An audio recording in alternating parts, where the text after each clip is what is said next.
Assalamualaikum warahmatullahi wabarakatuh. Shalom, Om Swastiastu, Namo Buddhaya, Salam Kebajikan.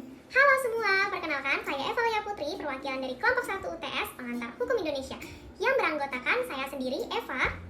Ada Gilbert, Karunia, Natasha, Stefani, Niwara, dan Zahra Naomi. Di sini izinkan kami dalam beberapa menit ke depan untuk menyampaikan materi pembelajaran yang telah kami buat. Baik, kita langsung saja ke video pembelajaran kami, yaitu tentang sumber-sumber hukum. Saksikan terus video pembelajaran kami sampai habis ya. Sumber hukum dalam pengertiannya adalah asalnya hukum yang berarti keputusan penguasa yang berwenang untuk memberikan keputusan. Sumber hukum dalam arti ini membawa hukum dalam pendidikan tentang macam-macam jenis-jenis dan bentuk-bentuk dari aturan dan ketentuan hukum. Berikut adalah penjelasannya. Sumber hukum dalam arti materi adalah sumber hukum yang berkaitan dengan substansi atau isi hukum itu sendiri. Lalu sumber hukum formil merupakan sumber hukum yang diakui dalam suatu sistem hukum secara langsung atau tidak langsung. Sumber hukum material. Agama merupakan salah satu sumber hukum material yang sangat penting dalam banyak sistem hukum. Prinsip-prinsip dan aturan-aturan yang diambil dari ajaran agama digunakan sebagai pedoman mengatur kehidupan masyarakat. Lalu ada ilmu politik. Pengaruh politik akan hukum tampak jelas dalam pembentukan perundang-undangan. Hubungan antara hukum dan ekonomi sangatlah erat dan bersifat timbal balik. Keduanya saling mempengaruhi pekerjaannya satu sama lain.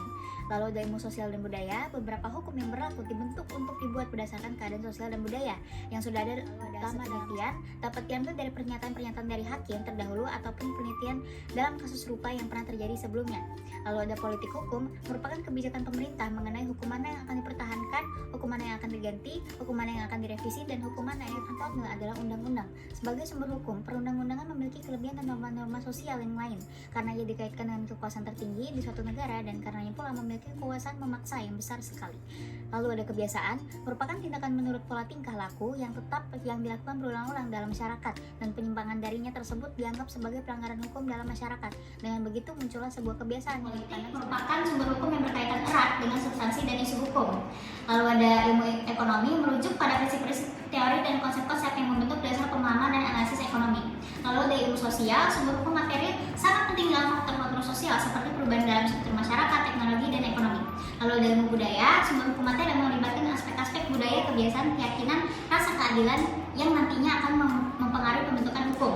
Lalu ada hasil penelitian politik hukum adalah digunakan untuk menganalisis perubahan politik, pembuatan kebijakan, interaksi antara hukum dan politik dalam suatu masyarakat atau negara. Lalu sumber hukum Selanjutnya ada sistem hukum. Yang pertama, sistem hukum sivil. Hukum ini berkembang di Eropa dan dikenal juga dengan sistem hukum Eropa kontinental. Karakteristik hukum ini adalah penggunaan hukum yang sifatnya tertulis. Yang pertama adalah undang-undang. Undang-undang adalah peraturan yang dibentuk oleh DPR dengan persetujuan presiden dan merupakan sebuah acuan dasar mengenai peraturan negara dan sebagai sebuah landasan hukum bagi NKRI. Yang kedua adalah kebiasaan. Artinya, aturan dibuat dari tingkah laku masyarakat yang tumbuh dan berkembang sehingga menjadi sebuah hukum yang ditaati. Yang ketiga adalah traktat.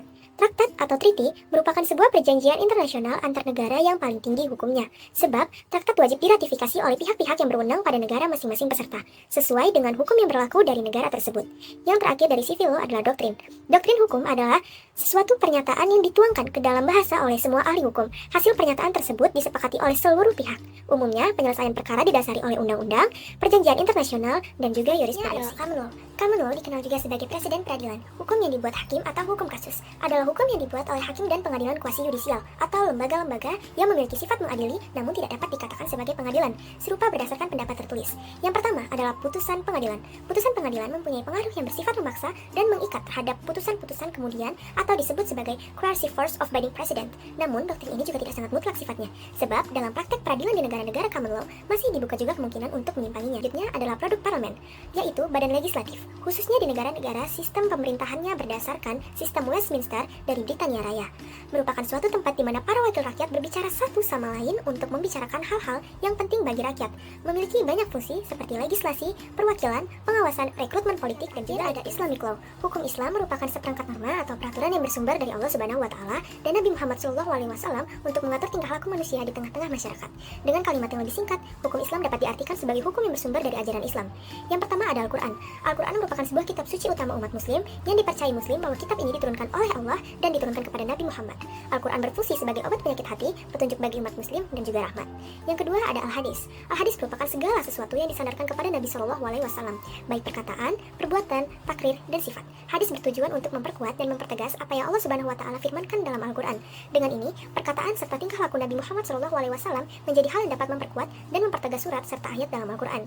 Yang ketiga ada ijma ulama. Ijma adalah kesepakatan para mujtahid tentang hukum tertentu pada waktu tertentu yang dibuat setelah Rasulullah SAW wafat. Ijma adalah sumber hukum Islam yang ketiga setelah Al-Quran dan hadis. Para ulama sepakat menyatakan bahwa ijma sah untuk dijadikan sebagai dalil hukum. Yang keempat adalah qiyas, berarti mempertemukan sesuatu yang tidak ada nas hukumnya dengan hal lain yang ada nas hukumnya, karena ada persamaan ilat hukum. Dengan demikian, qiyas merupakan penerapan hukum analogis terhadap hukum sesuatu yang serupa, karena prinsip persamaan ilat akan melahirkan hukum yang sama pula. Kita akan menjelaskan tentang struktur diri atau yang biasa disebut dengan teori hierarki norma. Teori ini dikemukakan oleh Hastaset, yaitu ahli hukum dan filsuf Austria, berkelahiran pada 11 Oktober 1881. Teori ini mengemukakan tentang norma hukum yang berjenjang dan berlapis-lapis dalam suatu tata susunan, di mana norma yang lebih rendah berlaku bersumber dan berdasar pada norma yang lebih tinggi. Demikian seterusnya, sampai pada suatu norma yang tidak dapat ditelusuri lebih lanjut.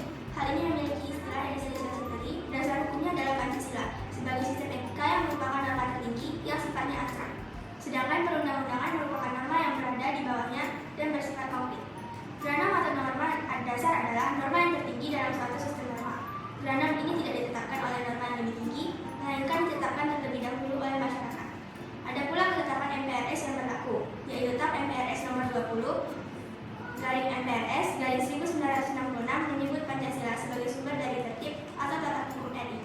Tegasnya disebut Pancasila sebagai sumber dari Tentang hierarki peraturan perundang-undangan. Indonesia sebagai negara hukum memposisikan peraturan perundang-undangan itu tidak sama antara suatu bentuk dengan bentuk yang lainnya. Karena itu maka dikenal dengan istilah hierarki peraturan perundang-undangan atau tingkatan peraturan perundang-undangan. Berdasarkan pasal 7 Undang-Undang Nomor 12 Tahun 2011, jenis dan hierarki peraturan perundang-undangan di Indonesia terdiri atas Undang-Undang Dasar Negara Republik Indonesia tahun 1945, Ketetapan MPR, Undang-Undang, Peraturan Pemerintah Pengganti Undang-Undang, Peraturan Pemerintah, Peraturan Presiden, Peraturan Daerah Provinsi, Peraturan Daerah Kabupaten Kota.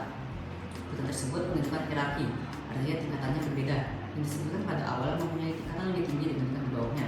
Konsekuensinya adalah isi dari ketentuan produk hukum yang ada di bawah tidak boleh bertentangan dengan peraturan hukum yang dimuat dalam peraturan perundang-undangan yang secara hierarkis ada di atas. Peraturan perundang-undangan di Indonesia bukan hanya yang saya sebutkan barusan, tapi termasuk diatur dalam pasal 8 UU Nomor 12 Tahun 2011, yaitu mencakup juga peraturan MPR, peraturan DPR, peraturan DPD, peraturan MA, peraturan MK, peraturan BPK, peraturan KY, peraturan BI, peraturan Menteri. Selanjutnya saya akan menjelaskan mengenai asas-asas hukum. Asas hukum menjadi pikiran dasar peraturan konkret yang tersirat dalam kaidah atau peraturan hukum konkret. Asas hukum bukan peraturan hukum, namun tidak ada hukum yang bisa dipahami tanpa mengetahui asas-asas hukum yang ada di dalamnya. Asas hukum yang memberi makna etis kepada peraturan-peraturan hukum serta tata hukum, sehingga untuk bisa memahami hukum suatu bangsa, maka kita perlu menggalinya sampai kepada asas-asas hukumnya, bukan hanya sekedar melihat peraturan-peraturan hukumnya saja. Terdapat 3 jenis asas hukum di Indonesia untuk menyelesaikan pertentangan atau konflik antar peraturan perundang-undangan, yaitu yang pertama, asas lex superior derogat legi inferiori, yang kedua ada asas lex specialis derogat legi generali, dan yang ketiga ada asas lex posteriori derogat legi priori. Yang pertama ada asas lex superior derogat legi inferiori. Asas ini menyatakan bahwa peraturan yang lebih rendah tidak boleh bertentangan dengan peraturan yang lebih tinggi. Dengan demikian, peraturan yang lebih tinggi akan menyampingkan peraturan yang lebih rendah. Selanjutnya yang kedua ada asas lex specialis derogat legi generali. Asas ini berarti peraturan perundang-undangan yang bersifat khusus menyampingkan berlakunya peraturan perundang-undangan yang bersifat umum.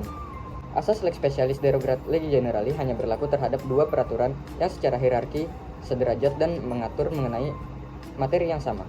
Apabila keduanya memuat ketentuan yang saling bertentangan, misalnya suatu undang-undang dengan undang-undang lainnya atau peraturan pemerintah dengan peraturan pemerintah lainnya. Lalu yang terakhir ada asas lex posteriori derogat legi priori. Arti asas ini adalah peraturan perundang-undangan yang kemudian atau yang baru menyampingkan berlakunya peraturan perundang-undangan yang terdahulu. Apabila kedua peraturan perundang-undangan tersebut memuat ketentuan yang saling bertentangan. Sederhananya, asas ini berarti peraturan yang baru menyampingkan peraturan yang lama. Asas ini bertujuan untuk mencegah ketidakpastian hukum yang mungkin timbul manakala terdapat 2 peraturan yang sederajat. Eksperimen teori, di mana menurut Philips M. Hajan, penerapan perlindungan hukum dibagi menjadi 2, yang pertama adalah preventif dan yang kedua adalah represif. Preventif merupakan perlindungan hukum yang dimana subjek hukum diberi kesempatan untuk mengajukan keberatan atau pendapatnya sebelum suatu putusan pemerintah mendapatkan bentuk yang definitif. Adanya perlindungan hukum preventif ini membuat pemerintah lebih berhati-hati dalam mengambil keputusan yang didasarkan dengan diskresi. Contoh perlindungan hukum preventif ini yang pertama ada kontrak, yang kedua perjanjian maupun agreement. Preventif juga sering disebut dengan pembahasan, di mana tujuan dari perlindungan preventif ini adalah untuk penyelesaian sengketa yang ditangani oleh pengadilan umum dan administrasi di Indonesia. Prinsip pertama perlindungan hukum terhadap tindak pemerintah bertumpu dan bersumber dari konsep pengakuan dan perlindungan terhadap hak-hak asasi manusia. Prinsip kedua, perlindungan hukum terhadap tindak pemerintah adalah prinsip negara hukum. Selanjutnya di sini saya akan membahas apa itu supremasi hukum. Secara umum, supremasi hukum merupakan sebuah prinsip inti demokrasi liberal yang mewujudkan ide-ide seperti konstitusionalisme dan pemerintahan dengan kekuasaan terbatas. Supremasi hukum juga merupakan upaya menegakkan dan menempatkan hukum pada posisi tertinggi. Dengan menempatkan hukum pada posisi tempatnya, hukum dapat melindungi seluruh warga masyarakat tanpa adanya intervensi oleh dan dari pihak manapun, termasuk oleh penyelenggara negara. Oleh karena itu, supremasi hukum tidak sekedar ditandai tersedianya aturan hukum yang ditetapkan, melainkan harus diiringi kemampuan menegakkan kaidah hukum. Supremasi hukum terdiri menjadi 3 bagian. Yang pertama ada penegakan hukum. Penegakan hukum adalah upaya dan proses perwujudan ide-ide untuk mencapai keadilan berdasarkan konsep hukum. Dalam hal ini, penegakan hukum bisa disebut sebagai penyelenggaraan hukum oleh petugas penegakan hukum. Penegak hukum sendiri merupakan pihak yang secara langsung terlibat dalam bidang penegakan hukum, yang dilakukan dengan mengutamakan keadilan dan profesionalisme. Supremasi hukum dan penegakan hukum merupakan dua hal yang tidak dapat dipisahkan. Keduanya harus bersinergi untuk dapat mewujudkan cita hukum, fungsi hukum, dan tujuan. Yang kedua, ada struktur hukum. Struktur hukum adalah pola yang memperlihatkan tentang bagaimana hukum itu dijalankan menurut ketentuan-ketentuan formalnya.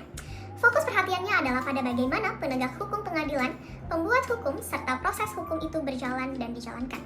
Apakah sesuai atau justru menyimpang dari mekanisme dan prosedur yang sudah diatur oleh ketentuan formalnya. Yang terakhir ada kultur hukum. Kultur hukum adalah tuntutan atau permintaan dari rakyat atau pemakai jasa hukum. Tuntutan atau permintaan tersebut lazimnya didorong oleh kepentingan pengetahuan, pengalaman, ide, sikap, keyakinan, harapan, dan pendapat atau penilaian mengenai hukum dan institusi penegaknya. Demikianlah video pembelajaran yang bisa kami sampaikan kali ini. Kami mohon maaf yang sebesar-besarnya bila ada kesalahan kata. Jika kalian suka dengan pembelajaran kali ini, jangan lupa di like ya. Terima kasih. Wassalamualaikum warahmatullahi wabarakatuh. Shalom, Om Swastiastu, Namo Buddhaya, Salam Kebajikan.